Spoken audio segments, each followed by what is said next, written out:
नमस्कार। आज हम डिस्कस करेंगे हिमाचल प्रदेश जी के इम्पोर्टेंट क्वेश्चन। सभी question exam point of view से इम्पोर्टेंट हैं। वीडियो के लास्ट में मैं आपसे क्वेश्चन भी पूछूंगा जिसका आंसर आपको नीचे कमेंट बॉक्स में बताना है।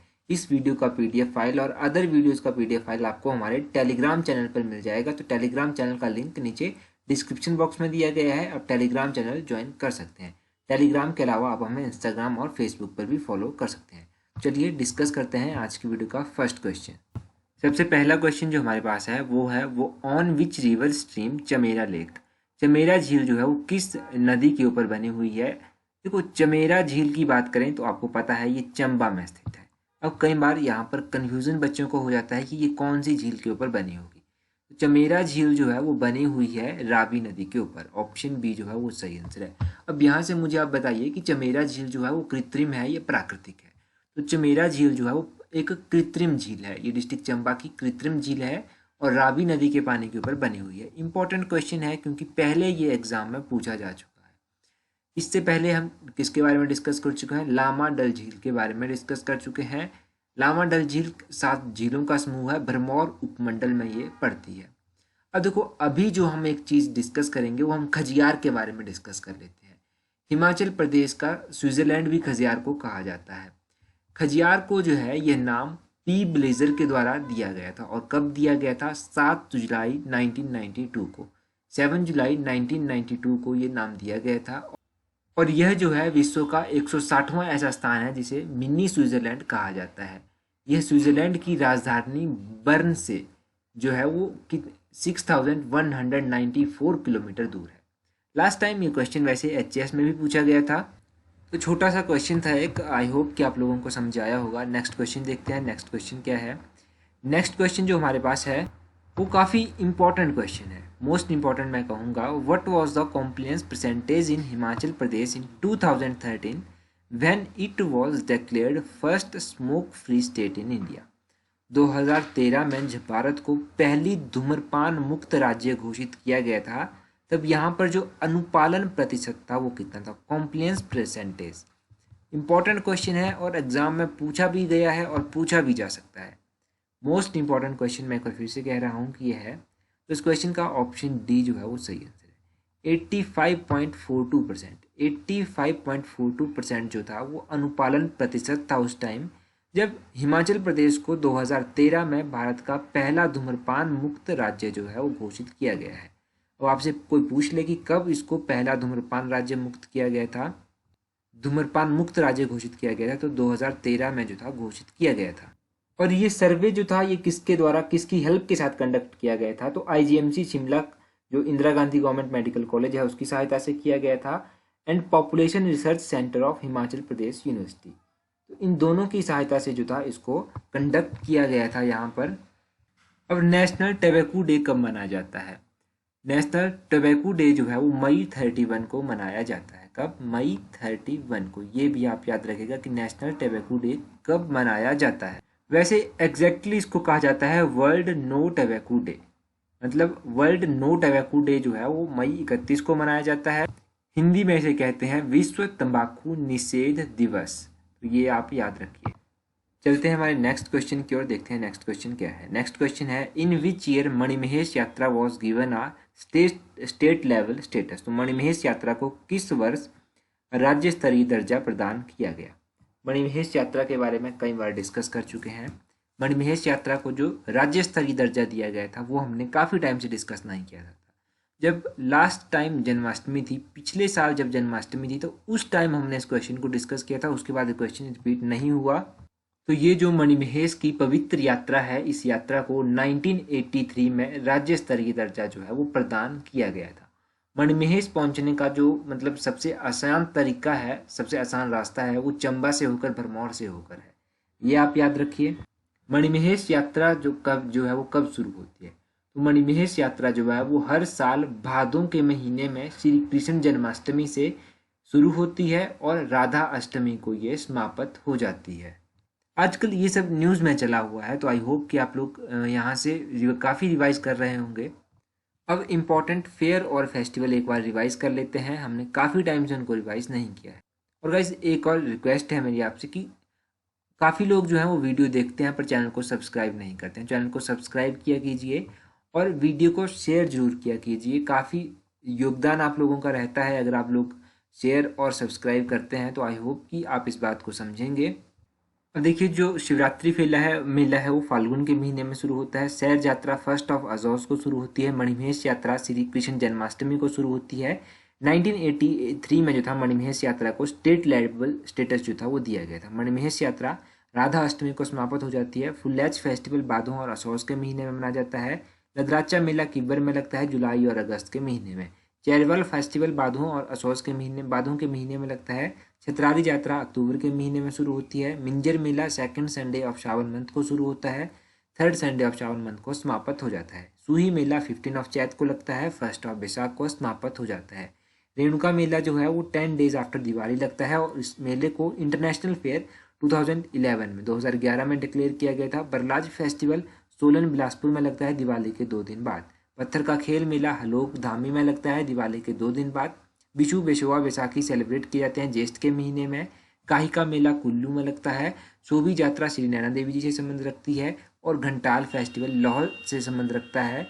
जून के महीने में ये लगता है। थॉन लाहौल में लगता है और अप्रैल के महीने में लगता है। तो ये सब आप इंपॉर्टेंट फेयर्स और फेस्टिवल के बारे में याद रखिए। नेक्स्ट क्वेश्चन देखते हैं हमारे पास नेक्स्ट क्वेश्चन क्या है। नेक्स्ट क्वेश्चन है who among the following tribe consumes raw material. निम्नलिखित जनजातियों में से कौन से कच्चे मांस का सेवन करते हैं जो रॉ फ्लैश को खाते हैं। तो रॉ फ्लैश को जो जनजाति खाती है उस जनजाति का नाम है पिशाचास। ऑप्शन डी जो है वो सही आंसर है। अब यहाँ से कुछ इंपॉर्टेंट ट्राइब्स के बारे में जान लेते हैं। तो यहाँ पर आप देखिए, किन्नर जो है वो पेस्टोरल ट्राइब से बिलोंग करते हैं। ये पॉलीगैमस होते हैं और पॉलिएंड्रस होते हैं। गद्दी जो होते हैं मोनोगैमस होते हैं। पंगोल्स जो होते हैं ये भी मोनोगैमस होते हैं। घिरत कल्टिवेटिंग ट्राइब जो है वो कांगड़ा वैली में पाई जाती है। आर्यन जो थे वो माना जाता है कि सेंट्रल एशिया से जो था वो हिमाचल में आए थे। और ओडम्बरास जो थे वो डिसेंडेंट माने जाते हैं विश्वामित्र के। और गुज्जर जो हैं वो डिसेंडेंट माने जाते हैं हुनों के। और ढांडरास डांस जो है परफॉर्म किया जाता है गद्दियों के द्वारा। तो ये कुछ इम्पोर्टेंट है, थोड़ा सा इम्पोर्टेंट है जो ट्राइब्स के बारे में वो मैंने आपको बताया। इस जानकारी को आप चाहें तो नोट भी कर सकते हैं। नेक्स्ट क्वेश्चन है हमारे पास, how much cost of Himachal Pradesh mid Himalayan watershed project is to be contributed by the beneficiaries of project. तो हिमाचल प्रदेश के जो वाटरशेड प्रोजेक्ट है मिड हिमालयन वाटरशेड प्रोजेक्ट, इनमें जो बेनिफिशियरीज होते हैं जिनको लाभ मिलता है वो कितना प्रतिशत योगदान जो है इनमें देते हैं। देखो, इनके लोगों के द्वारा जो योगदान दिया जाता है वो दिया जाता है 10%। ऑप्शन ए जो है वो सही आंसर है। देखो, जो वाटरशेड डेवलपमेंट प्रोग्राम है, इस प्रोग्राम के बारे में आप एक बात याद रखिएगा। ये जो प्रोग्राम है ये चलाया जाता है 90:10 से। 90:10 का क्या मतलब हुआ कि 90% जो है वो तो देगी सेंट्रल गवर्नमेंट और 10% जो है वो स्टेट गवर्नमेंट के द्वारा जो है वो दिया जाएगा। तो ये आप याद रखिएगा कि ये जो वाटरशेड प्रोजेक्ट हैं ये 90:10 से चलाए जाते हैं। ये इंपॉर्टेंट जानकारी है इसके बारे में। अब देखो, ये कुछ वाटरशेड प्रोजेक्ट हैं, इनके बारे में आप याद रखिएगा। सोलन और ऊना के ये वाटरशेड प्रोजेक्ट हैं। तो दूधन वाटरशेड प्रोजेक्ट सोलन में है। सरियान सरना वाटरशेड प्रोजेक्ट सोलन में है। दशहरन वाटरशेड प्रोजेक्ट सोलन में है और पतवा वाटरशेड प्रोजेक्ट ये भी सोलन में है।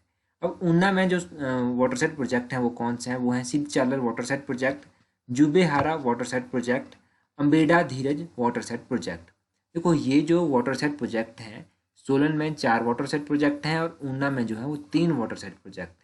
तो ये कुछ important watershed project, I think Dudhan watershed project जो है वो पहले एग्जाम में पूछा जा चुका है और दशहरन वाटरशेड प्रोजेक्ट भी एग्जाम में पूछा जा चुका है।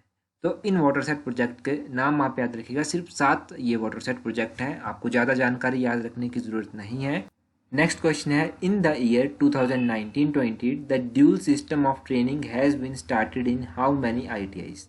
तो वर्ष 2019-20 में प्रशिक्षण की दोहरी व्यवस्था कितने ITI में शुरू की गई। ये जो प्रशिक्षण की दोहरी व्यवस्था है ये कितने ITIs में शुरू की गई थी, तो ये शुरू की गई थी 8 ITIs में। ऑप्शन बी जो है वो सही आंसर है, 8 ITIs। अब ये ITI जो है वो कौन कौन सी हैं 8 ITI, तो ITI नदौन जो कि नदौन के रेल में स्थित है, ITI जोगिंद्रनगर, ITI मंडी, ITI घरमुला और ITI नेहर पुखर, ITI शमसी, ITI सोलन, ITI, ये ITI नालागढ़ जो है गवर्नमेंट मॉडल ITI नालागढ़, तो ये ITIs हैं। अब गवर्नमेंट मॉडल ITI जब मैंने आपको बताया तो आप याद रखिएगा कि दो मॉडल ITIs जो हैं हिमाचल प्रदेश में है। एक तो मॉडल ITI नालागढ़ हो गया और दूसरी है मॉडल ITI संसारपुर। तो ये दो आप ITIs याद रखिएगा। ये ITIs आपसे पूछे जा सकते हैं कि हिमाचल प्रदेश में कितनी मॉडल ITIs हैं। तो दो मॉडल ITIs जो हैं वो हिमाचल प्रदेश में हैं। और हिमाचल प्रदेश में कितनी ITIs हैं जो पर्सन विद स्पेशल एबल्ड और एबल्ड के लिए हैं। तो ITIs for persons with specially abled जो है वो है एक ITI। ये भी आप याद रखिएगा कि स्पेशल एबल्ड पर्सन जो होते हैं उनके लिए एक ITI जो है हिमाचल प्रदेश में है, और ये ITI जो है वो सुंदरनगर मंडी में स्थित है। सुंदरनगर में ये स्थित है, ये आप याद रखिएगा, मंडी डिस्ट्रिक्ट में सुंदरनगर पड़ता है।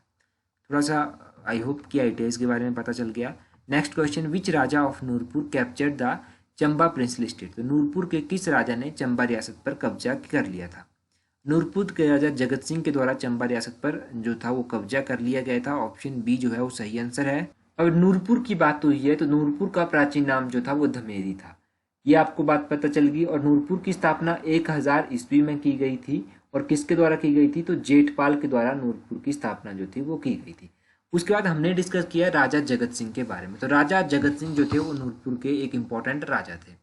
राजा जगत सिंह के बारे में आप याद रखिए कि जहांगीर के द्वारा 1622 में जब अपनी पत्नी के साथ नूरपुर विजिट किया गया था, तो जगत सिंह ने क्या किया, नूरजहां जहांगीर की पत्नी का नाम था, तो नूरजहां के नाम पर जो था वो धमेरी का नाम बदलकर नूरपुर रख दिया। जगत सिंह ने जो था वो 1623 में बैटल ऑफ ढलोग का जो युद्ध था वो लड़ा था। चंबा के राजा जनार्दन इसमें मारे गए थे। ये बात आपको समझ आ गई। इसके बाद आप याद रखिए कि जगत सिंह और उसके पुत्र का नाम था राजरूप। तो जगत सिंह और उसके पुत्र के द्वारा जो था वो 1640 ईस्वी में मुगलों का विरुद्ध जो था वो विद्रोह किया गया था। और इस विरोध को दबाने के लिए जो था उस टाइम शाहजहां मुगल राजा थे, तो शाहजहां के द्वारा जो था वो मुराद बख्श को भेजा गया था।